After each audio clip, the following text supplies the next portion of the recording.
tan hermoso. Buenas, buenas, buenas. Estamos con un nuevo video en lucha libre y nada más. Y hoy vamos a hacer una review sobre AEW Revolution. Sé que llega un poco tarde, el evento fue hace ya un par de días, lo lamento por eso. Pero bueno, estamos acá para hablar de este evento porque no podía faltar una review de uno de los eventos más importantes de la lucha libre durante el año. Así que acá estamos. Voy a tratar de ser un poco más conciso con lo que hable, así no queda un video tan extenso. Quiero que quede un video un poco más corto de lo que vengo haciendo. Así que bueno, rápidamente vamos a hablar sobre el pre-show, sobre los resultados, porque no vi esta parte del show. Pero bueno, por si alguien no se enteró todavía, tuvimos la victoria de Cutie Marshall y Big Boom AJ frente a The Infantry. Luego tuvimos a Willow Nightingale reteniendo su título TBS frente a Lena Cross. Y tuvimos a Jack Perry ganando ese título nacional.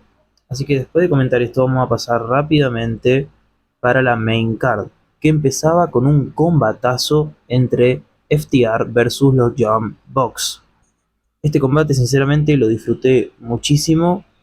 Es verdad que era una lucha que está un poco quemada, vamos a ser honestos, pero creo que la rivalidad se estuvo vendiendo bastante bien. Fue un combate muy violento, agresivo, duro y fuerte de ver. Mucha sangre por parte de los Bucks en un inicio, luego de FTR. Sorprendido porque no esperaba que vayan por ese lado, pero también es entendible si lo pensás un poco en retrospectiva, ya que se estaba poniendo muy tensa y familiar la rivalidad. Estaban todos los hijos de Matt y de Nick Jackson en ringside viendo el combate. Esto de la sangre creo que sumó en ese aspecto. En un final de película, con unos falsos finales a cada minuto, kickouts a la cuenta de uno, y después de rematar a los Young Bucks, FTR retiene y Dave Meltzer va a estar orgulloso porque a este combate yo le doy mis 5 estrellas. Así de bien comenzaba el evento. Y no solo esto, después de que FTR retiene sus títulos exitosamente, se apagan las luces, pantalla grande donde se ve que dice la palabra Revenge y resalta la R porque parece el logo de Raider Superstar, y efectivamente era Adam Copeland. Regresa después de muchos meses, no sé cuál había sido su última aparición, pero había sido hace bastante. Regresa Adam Copeland y no solo eso, sino que después aparece Christian Cage, muchachos. Adam Copeland y Christian Cage están de vuelta y hacen prácticamente oficial que van a meterse en rivalidad frente a FTR. Decisión correcta en mi opinión, ya que se dice que Adam Copeland va a tener un 2026 que cierre su carrera como luchador. Se dice que va a ser su último año como profesional. No sé si se retirará en All In, se va a retirar en Forbidden Door. Se dice que se iba a retirar en Wrestle Dream, veremos si eso es verdad. Y yo creo que este reto y la posterior victoria que van a tener Copeland y Christian Cage, en mi opinión, va por este lado, como para darle un último run como campeones por pareja. Veremos si en Wrestle Dynasty o en Double or Nothing. Yo creo que esta última opción es donde se van a enfrentar a FTR. Pasamos al siguiente combate, que era el que menos llamaba la atención en la cartelera, tanto en lo personal como creo que en lo colectivo, y era Marina Shafir versus Toni Storm. Un combate que no llamaba tanto la atención porque Marina Shafir no ha dado la talla en lo que es a nivel individual, y Toni Storm está un poco cayendo en lo repetitivo a nivel luchas. Así que no era un combate que me entusiasmara ver, pero la verdad es que me sorprendió para bien. Por suerte, alguna que otra cosa me genera un buen recuerdo, puedo destacar. Así que la verdad es un combate para las 3,25 estrellas. No es nada espectacular del otro mundo, pero sí es bastante mejor de lo que muchos fanáticos creíamos que iba a ser. Un combate que en principio no se entiende por qué forma parte de la cartelera hasta que pasa lo que justifica que forme parte de Revolution. Y es que vemos a Toni Storm llevándose la victoria. Cuando está a punto de irse, vemos a alguien subirse al cuadrilátero, y es Ronda Rousey, la ex peleadora de UFC, la ex campeona mundial de la WWE. Debuta en All Elite Wrestling había tenido alguna que otra aparición en Ring of Honor, pero en AEW como tal, esta es su primera aparición y claramente generó muchísimas opiniones en redes sociales. Yo personalmente no entiendo por qué traer a alguien así que se ha visto que es problemática y que no respeta el mundo de la lucha libre. Por suerte, Tony Khan dijo en la conferencia de prensa después del evento que Ronda Rousey no tiene ningún contrato por el momento, que simplemente tiene una buena relación con ella, pero no la va a firmar por el momento, así que esperemos que se mantenga así, la verdad. Aunque viendo la buena aceptación que tuvo el momento en redes sociales en cuanto a visitas, yo no me quedaría tan tranquilo. Bueno, después pasamos a Jon Moxley versus Konosuke Takeshita, otro combate fabuloso. Título continental en juego, sin límite de tiempo. Después de que hayan empatado por esto mismo en Grand Slam en Australia, empate por 20 minutos.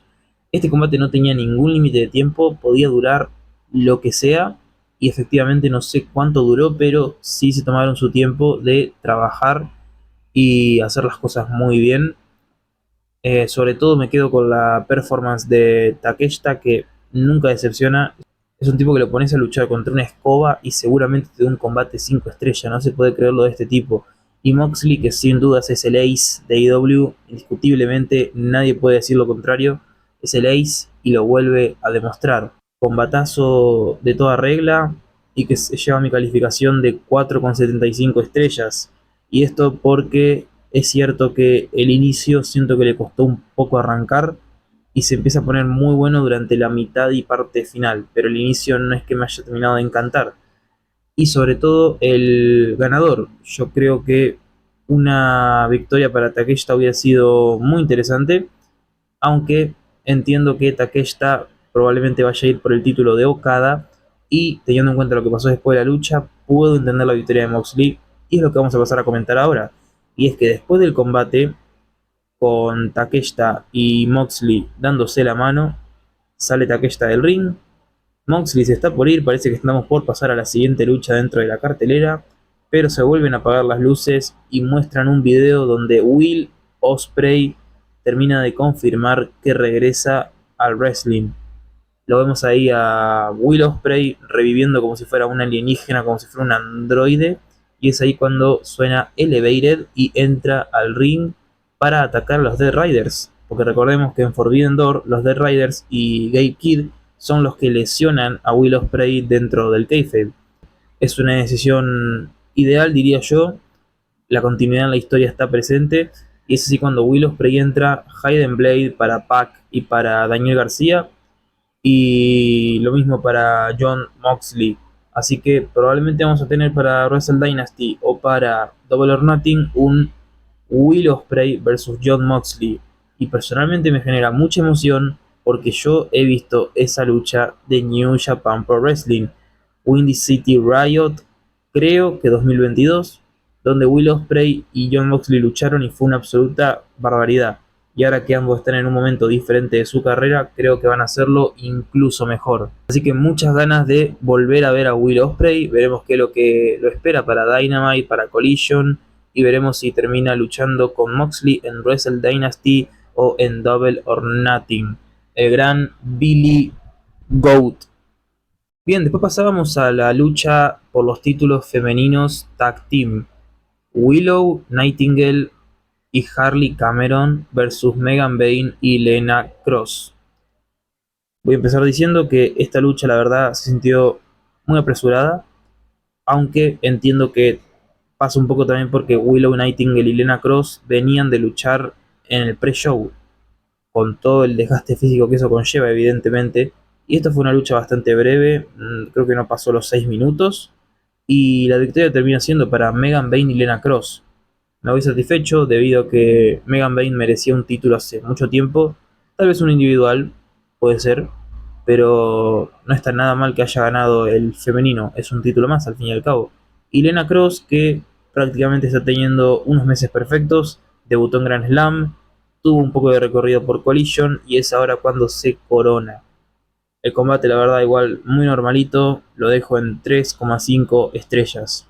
Después teníamos a Swerve Strickland versus Brody King, uno de los combates más interesantes de la cartelera, y eso que era una de las historias más flojas, no por ser mala, sino porque no se sentía un desarrollo muy fuerte de lo que iban a contar en el ring, pero la verdad es que con todo eso en contra funcionó muy bien. Teníamos a Brody King como una bestia total que viene de hace muy poco escuallar a MJF. Y luego de perder con él en Grand Slam, eso sí, pero de manera bastante digna porque le pudo dar pelea en ese main event. Y tenemos a Swerve Strickland como su oponente, luchador que acaba de hacer hace nada su cambio a rudo, así que generaba bastante interés en ese aspecto. Y como dije, creo que con todo en contra lograron hacer un buen trabajo, con un Swerve Strickland totalmente sádico, aplicando una vertebrae breaker afuera del ring después de sacar la protección del ringside. O sea, es una absoluta locura, una vertebrae breaker, uno de los movimientos más peligrosos, más complicados, más fuertes de ver en una lucha. Y Brody King como un guerrero estuvo hasta el final aguantando todo tipo de castigo. Lo mismo con Swerve Strickland. Y la victoria claramente iba a ser para Swerve Strickland. Decisión correcta. Era el que más necesitaba la victoria de los dos. Así que mucha emoción por ver qué pasa con este cambio a rudo de Swerve Strickland. La verdad que promete mucho. Funciona muy bien el luchador como heel. Así que muchas ganas de ver qué va a pasar en este corto y mediano plazo. Pero no todo termina acá, debido a que Prince Nana encontró un ladrillo abajo del ring e iban a atacar a Brody King con eso, pero llega Kenny Omega al rescate. Sorpresa para muchos debido a que se había dicho en reportes de que no iba a poder estar en el pay-per-view porque tenía compromisos en Japón. Sorprende el cómo llegó hasta Los Ángeles y es ahí cuando aparece Kenny Omega y probablemente vamos a tener para Wrestle Dynasty o Double or Nothing un Kenny Omega vs Swerve Strickland. La rivalidad sigue, vamos a tener un combatazo en pay-per-view y no puedo quejarme de esto. Esto es un espectáculo. A la lucha de Swerve Strickland vs Brody King la dejaré en 4 estrellas. Bien, después tuvimos un Tecla vs Chris Statlander, título femenino de Tecla en juego, frente a una Statlander que es una retadora que no decepciona, la verdad. Es una luchadora espectacular y lo volvió a demostrar. Y Tecla está también demostrando de que está totalmente lista para ser campeona femenina de AEW durante muchos meses más en este año.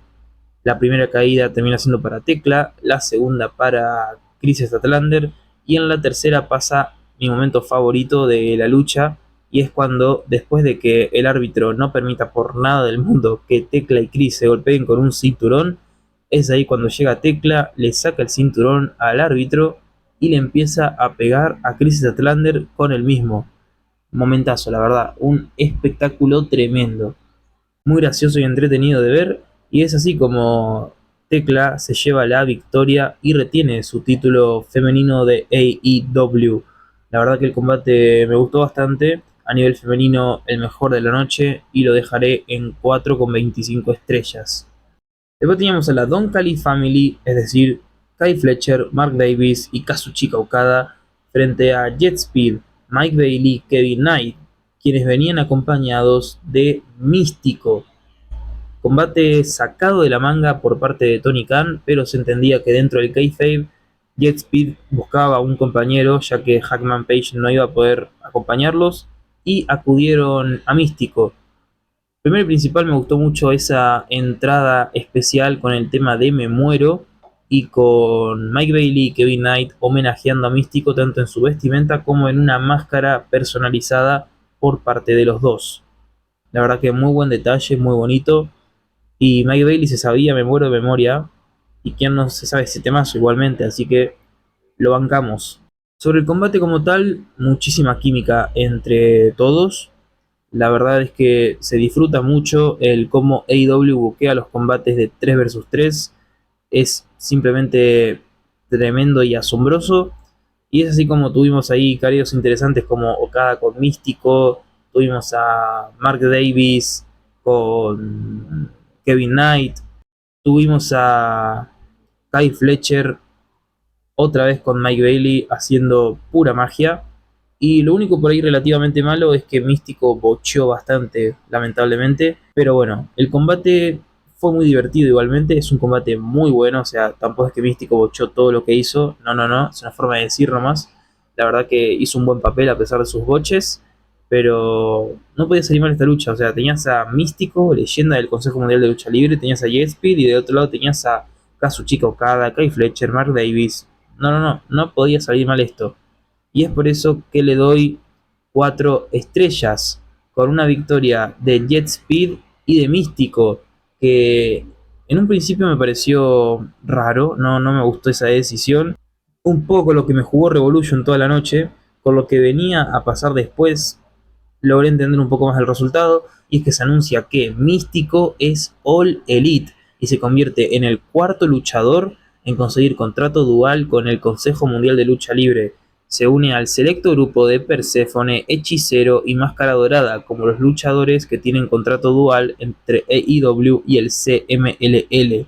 Interesante decisión. Admito que en el momento sí fue como que lo primero que pensé fue otro luchador que contratan del consejo, pero si te pones a pensar es interesante que lo hagan porque de esta forma promueve un poco AEW como la fidelidad hacia el consejo, ¿no? Porque han cometido ya un error en el pasado los del Consejo Mundial de Lucha Libre, por ejemplo con Stephanie Baker, que siendo campeona simplemente dejó los títulos vacantes y se fue a la WWE así como si nada, que está bien, cada uno tiene derecho a trabajar en la empresa que quiera, ¿no? Claramente, pero sí es verdad que supongo que el Consejo Mundial de Lucha Libre quiere evitar ese tipo de situaciones, ¿no?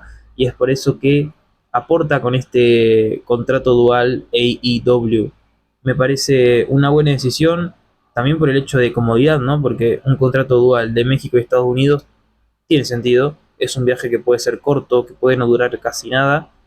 No es como la otra alianza importante que tiene AEW, que es New Japan Pro Wrestling, donde un viaje de Estados Unidos hasta Japón probablemente sean 12 horas, con el jet lag aplicando toda la jornada laboral. Así que, ¿ustedes qué opinan sobre el fichaje de Místico? Me pueden dejar en comentarios, me interesa mucho, creo que es un tema que en general gustó, pero también entiendo quien pueda venir en modo más crítico.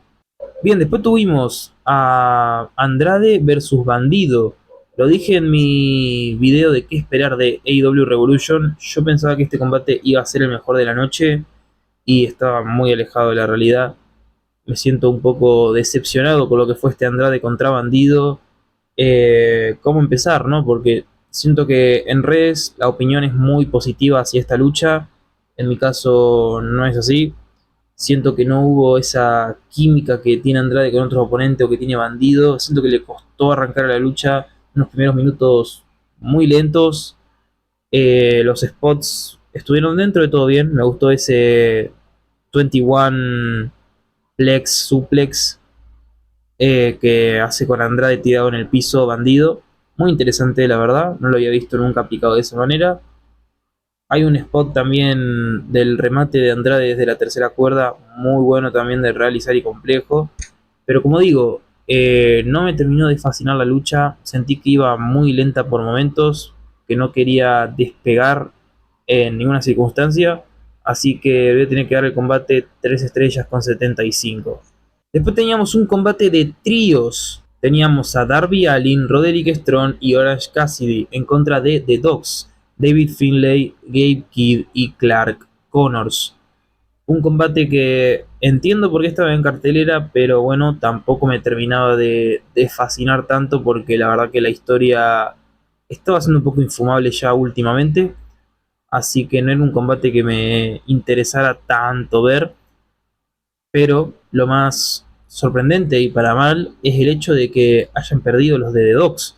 Es una decisión que no entiendo. Pasaron los días ya de Revolution y sigo sin entender en qué beneficia a The Dogs, en qué beneficia a sus rivales que haya ganado Orange Cassidy, Pac y Roderick Strong. The Dogs es un stable que llega hace nada a AEW. Sí tenía su paso por New Japan, su historia ahí, pero sus luchas en AEW son prácticamente dos, un squash y esta. Esta era la primera lucha importante de The Dogs. ¿Cómo no le vas a dar la victoria? ¿De qué manera vas a impulsar ese equipo?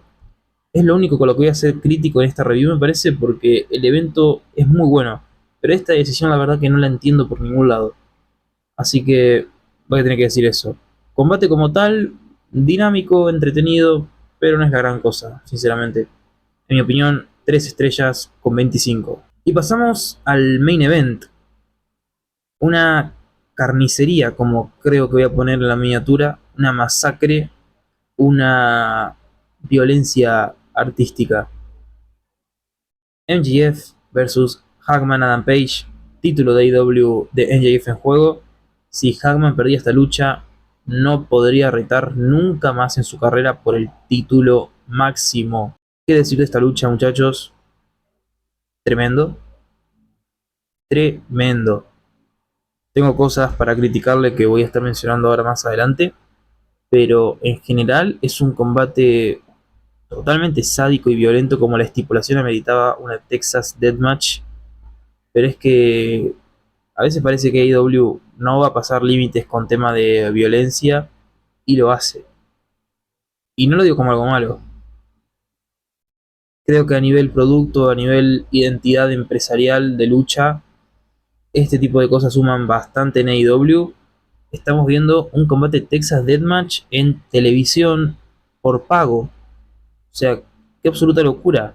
Pensar que hace 20 años este tipo de luchas era visto como algo indie, clandestino, que va para un evento de 30 personas y ahora se puede ver en una empresa mainstream. La verdad que es loco, ¿eh? Hay que admitirlo. Vimos vidrios, palos de madera, alambre de púas, sillas, mesas con alambre de púas, el spot clásico ya en AEW de la jeringa, que lo vi con amigos y la verdad estábamos ahí un poco pasándolo un poco mal. NJF se puso en modo médico y le clavó una jeringa en la boca a Hammond Page. Qué absoluta locura, muchachos. Tremendo, tremendo, tremendo. No se podía creer, pero tengo que ponerme crítico, muchachos, y decirles que este combate tiene un problema muy claro, muy evidente, y es que está overbookeado. Está overbookeado de una manera, busca complacer en exceso al espectador, creo yo, y al fanático, que no lo veo mal a veces, pero yo creo que hay que tener tus límites también en ese aspecto. El combate le cuesta un poco arrancar, los primeros 10 minutos no pasa mucho, pero una vez que empieza es un spot tras spot tras spot, una sucesión de spots violentos, y entiendo por ese lado la crítica de que busca contentar al espectador, pero bueno, yo también no me molesta en ese aspecto porque al fin y al cabo es un deathmatch. Estas cosas tienen que pasar. Capaz que no sea la manera de ejecutarlo, pero el resultado está ahí. Lo que sí no me pareció muy bien es la parte final, donde Hackman aplica un belly to belly sobre una mesa que termina explotando como haciendo un cortocircuito de electricidad y se levantan a la cuenta de 9 ambos a la vez, vendiéndolo al golpe, pero tampoco muy bien que digamos. Eso la verdad que me pareció un poco estúpido. O sea, creo que era un spot suficiente como para terminar con el combate, con ese nivel de explosión que pegó. O sea, esa explosión fue mejor que Revolution 2021. Los que ven IW hace tiempo me van a entender. Fue mejor que en ese Moxley contra Omega, ¿no? Fue mejor la explosión que hubo en esa mesita chiquita. Pero bueno, hablando en serio, me pasa eso. Creo que la lucha para la parte final se overbookea demasiado y eso pierde un poco de valor, en mi opinión. Pero igualmente es un combate muy cerca de la perfección y del puntaje perfecto, y por eso lo voy a dejar en 4,75 estrellas. NJF se lleva la victoria. Hangman Page nunca más podrá retar por el título mundial, que es otro tema interesante para debatir. Ya Tony Khan dijo que es un acuerdo de palabra y no con un contrato formal y escrito, así que es probable que Hangman Page termine siendo gira en algún momento y se pase esta regla por donde no le da el sol. Bueno, bueno, ¿qué decir sobre Revolution? La verdad que fue un evento espectacular, disfrutable de inicio a fin, con algún que otro resultado polémico, evidentemente, pero a nivel cuadrilátero, que es lo que yo busco en un pay-per-view al menos, los resultados creo que importan claramente, pero al menos de que sea un crimen de guerra el resultado, yo lo tengo en segundo plano, la verdad. Así que evento muy disfrutable. Tenemos los regresos de Osprey, de Copeland con Christian, de Kenny Omega. Tuvimos combatazos como ese opener de FTR versus los Bucks, Moxley versus Takeshita, el Texas Deathmatch en el main event. En su conjunto es un evento muy bueno. Lejos de ser uno de los mejores Revolution, la verdad es que creo que hubo mejores ediciones, pero para nada lejos de ser uno de los eventos top en lo que vamos de año. Ya saben que me pueden seguir en mis redes sociales que van a estar en la descripción. Se pueden suscribir de forma gratuita y con un solo clic. Pueden dar me gusta y comentar su opinión respecto al evento. Nos estaremos viendo en un próximo video. Gracias por ver y quedarse hasta el final. Esto fue Lucha Libre y nada más. Muchas gracias.